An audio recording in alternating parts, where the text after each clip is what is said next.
I, 28 male, was sitting at my desk eating a sad desk salad when my coworker Garrett leaned over. "Dude, you need to check Instagram. Like right now." I pulled up my phone. There it was. A post from my girlfriend Sloan, 26, complete with one of those aesthetic quote backgrounds. Finally getting the courage to tell my boring boyfriend I need a real man. One who doesn't spend Friday nights playing video games and Saturday mornings at the gym. I deserve champagne and yacht parties, not beer and bowling. Time to level up, ladies. Nail polish hashtag, know your worth hashtag, upgrade your life.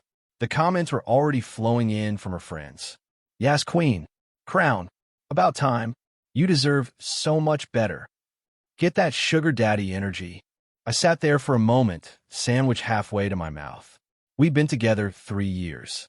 I've been paying for our dates, driving her everywhere. She didn't have a car, and yeah, I liked gaming with my friends on Fridays. Sue me. I typed one comment. Good luck with that. Then I got curious. See, last week Sloan had left her iPad at my place. We shared passwords, or so I thought. When I grabbed it to check the weather, I'd noticed a notification from Hinge. Figured it was an old account. But now I was interested. Took me 5 minutes to find her profiles. Plural. She was on Hinge, Bumble, and some sugar daddy site called Seeking. The bio was something. Entrepreneur and influencer, 15K followers. Looking for a real man who can handle a high-maintenance queen. Must have boat, vacation home, and 6-figure income minimum. No gamers, gym bros, or guys who think Olive Garden is fine dining. I know my worth.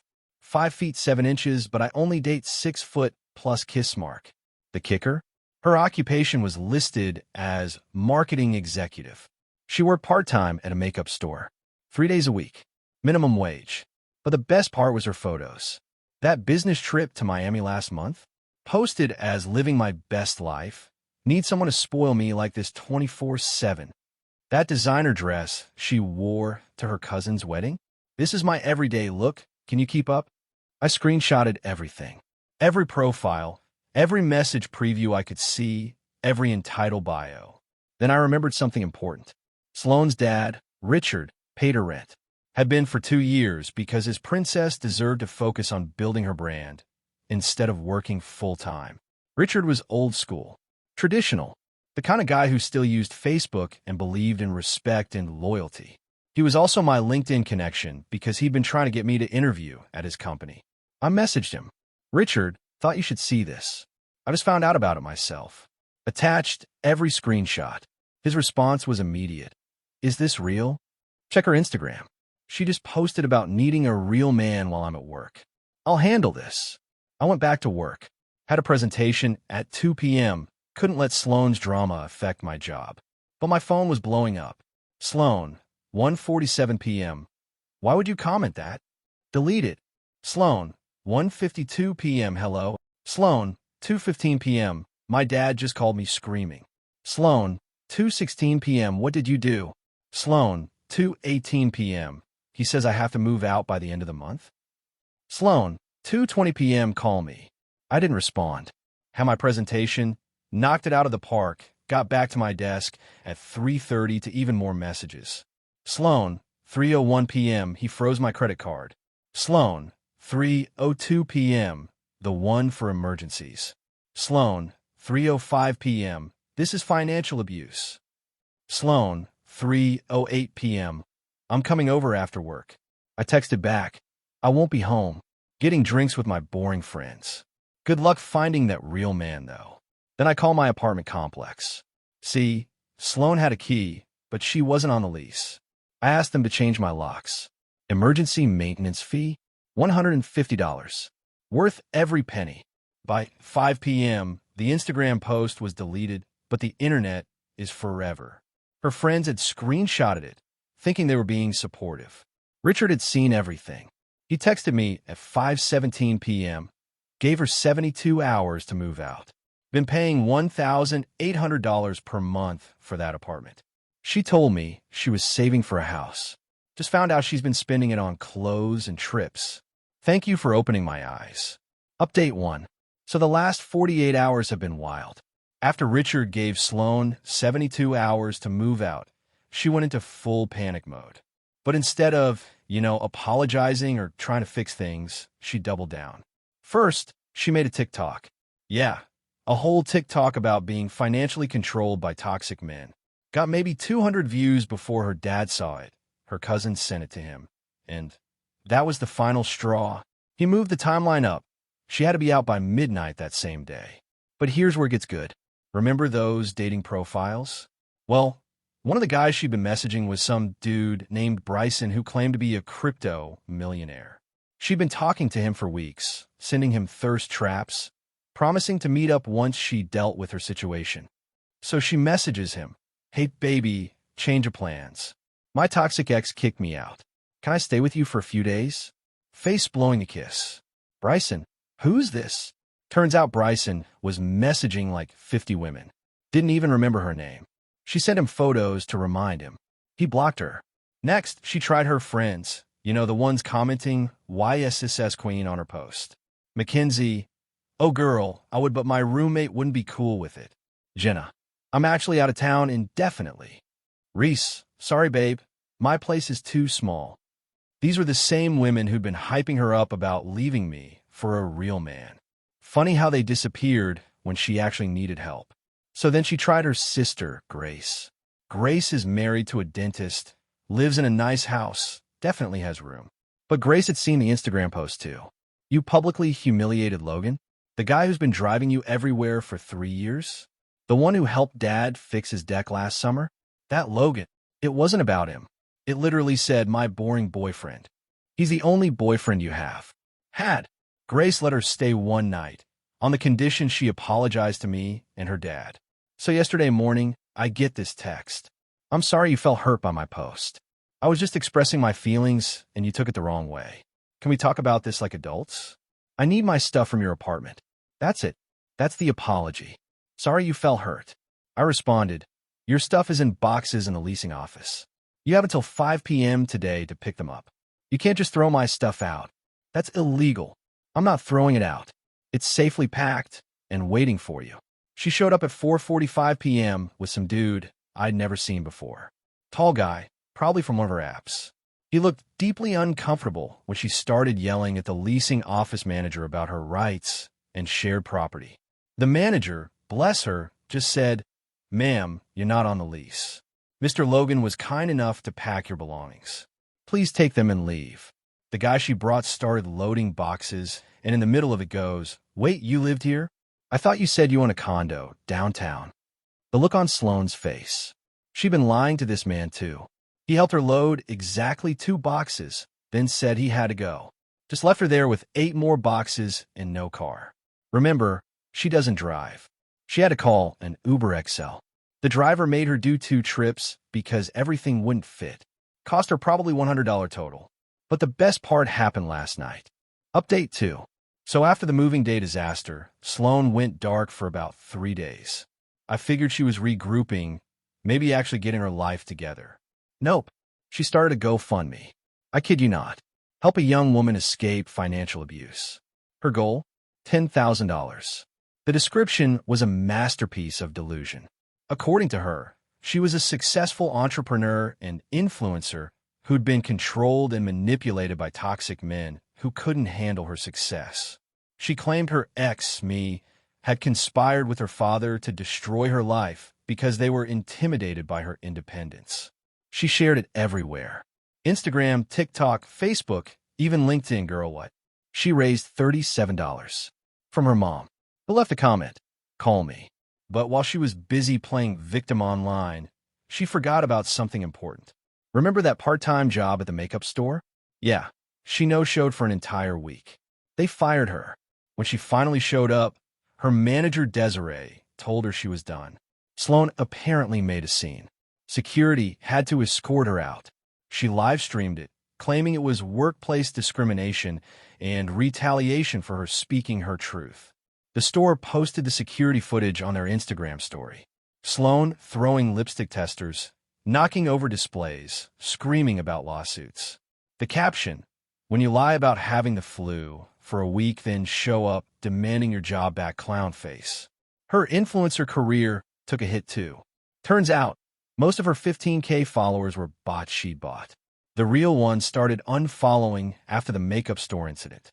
She's down to about 3K now and dropping. Then came Thursday. Richard reached out to me. Logan, I owe you dinner. Found out some interesting things about my daughter this week. We met up at a steakhouse. This man looked tired. She owes $8,000 in credit card debt. I found out when she asked me to co-sign for an apartment. Did a credit check. She's been living off cards for 2 years, making minimum payments with the money I gave her for savings. I had no idea. There's more. That marketing degree she has. She never finished.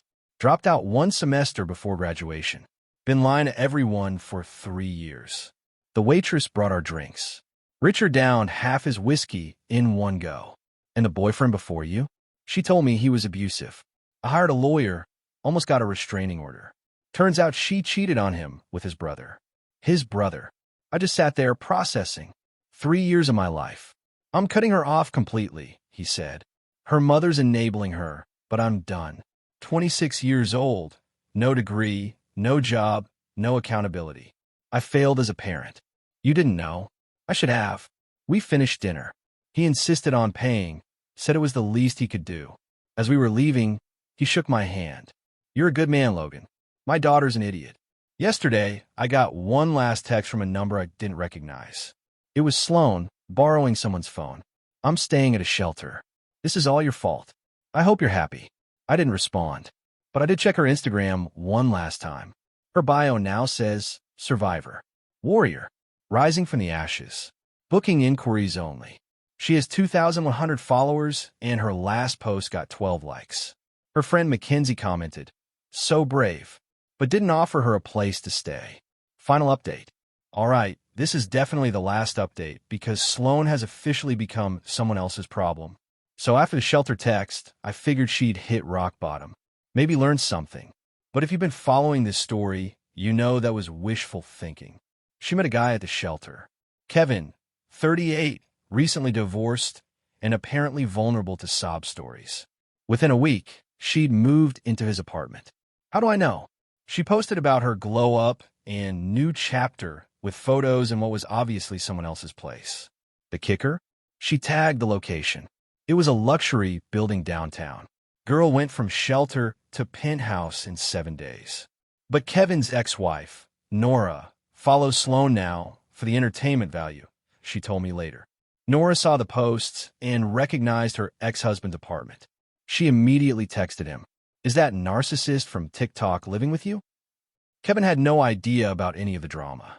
Sloan told him she was a marketing executive who'd been financially abused by her ex and disowned by her controlling father. He thought he was saving her. Nora sent him everything. The Instagram posts, the makeup store footage, the GoFundMe, all of it. Even found my original Reddit post. And share that too. Kevin confronted Sloan. She tried to spin it, saying it was all taken out of context, and that people were jealous of her strength. Then she made a fatal mistake. She said, your ex-wife is just bitter that you've moved on with someone younger and prettier. Kevin's ex-wife is a lawyer, a partner at her firm, who paid alimony to him in their divorce because she out-earned him by triple. Nora wasn't bitter. She was concerned her ex was being scammed. Kevin kicked Sloan out that night, but not before she tried to claim tenants' rights because she'd been there a week. Kevin called the police. They explained that she wasn't a tenant, she was a guest, and she needed to leave. While packing again, she apparently told Kevin he was just another mediocre man who couldn't handle a real woman. He laughed, actually laughed at her. That probably hurt more than anything. So where's Sloan now? Living with her mom in a 1-bedroom apartment. Her mom, Diane, who divorced Richard 15 years ago and barely scraped by on her own. The same mom who'd given her that $37 for the GoFundMe. But here's the twist. Diane isn't the enabler Richard thought she was. She gave Sloan an ultimatum. Get a job, any job, within 2 weeks or get out. She also made Sloan delete all her dating apps and social media accounts. You need to grow up, Diane told her. I raised a daughter, not a professional victim. Sloan got a job at a fast food place. The same chain where her high school classmates work. The one she used to mock on Instagram for being basic and going nowhere. Her shift manager? A girl named Amber who Sloan had publicly humiliated in college for wearing cheap clothes. Amber is now her boss, making $3 more an hour and getting to write Sloan's schedule. Karma's beautiful sometimes. Richard forwarded me a text Sloan sent him last week. Dad, I'm sorry. I know I messed up. I'm working now and trying to do better. Can we talk? He hasn't responded. Says he needs at least a year to see if she actually changes or if this is just another manipulation. As for me, I'm doing great. Started dating Amy from my gym. She has her own car, pays her own rent, and thinks gaming on Friday nights sounds fun. She also laughed until she cried when I told her this story. The last time I heard anything about Sloan was from a mutual acquaintance who saw her at the fast food place. She was mopping floors while Amber reminded her she needed to clean the bathrooms next. The acquaintance said Sloan looked different. Tired, humble maybe, or maybe just defeated. Either way, not my problem anymore. Oh, and Richard? He took the money he was spending on Sloan's rent and donated it to a women's shelter. The real kind, for women actually escaping abuse. He sent me the receipts, sometimes with notes like this is what actual help looks like. Sloan's Instagram is gone, but someone made a TikTok about the whole situation that went viral. 2.3 million views. The comments are brutal. Someone even made a reaction video titled, How to Fumble Your Entire Life in 30 Days. To everyone asking if I feel bad. No. She had every opportunity. A dad willing to pay her rent, a boyfriend who cared about her, friends, shallow as they were, a job. She threw it all away for a fantasy of being a high-value woman who deserved a sugar daddy. She got exactly what she deserved. Reality. Edit. Since everyone's asking, yes, this is 100% real. No, I'm not taking her back. Ever. Yes, Amy knows the whole story and thinks Sloan is a walking red flag factory. Edit 2. Sloan's mom Diane reached out to thank me for finally showing her who her daughter really was. She's in therapy now, trying to figure out where she went wrong. I told her it wasn't her fault. Some people just choose to be awful. Edit 3. Kevin, penthouse guy, is now dating Nora's divorce attorney friend. They joke that Sloan brought them together. Even made a toast to dodged bullets at their 6-month anniversary dinner. Love that for them.